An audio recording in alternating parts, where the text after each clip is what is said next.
এই শীতে একটা ছুটির সকালে সাডেনলি বেরিয়ে পড়লাম। দেখো, এই যে আমরা টোটোতে উঠে পড়লাম, মা আছে সাথে। Let's go. এত ঠান্ডায় সকালে চারিদিক কুয়াশায় সাদা হয়ে আছে। চলো তাহলে আমরা যাই। এই দেখো, আমরা কল্যাণী রাস্তা দিয়ে যাচ্ছি।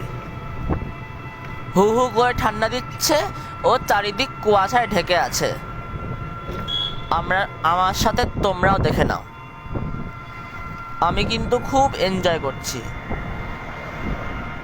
এবার আমরা চলে এসেছি ঈশ্বরগুপ্ত সেতুতে। আমরা গঙ্গা পার হচ্ছি।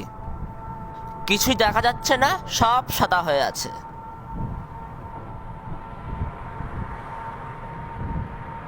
আমরা ধীরে ধীরে এগিয়ে চলেছি আমাদের ডেস্টিনেশনের দিকে।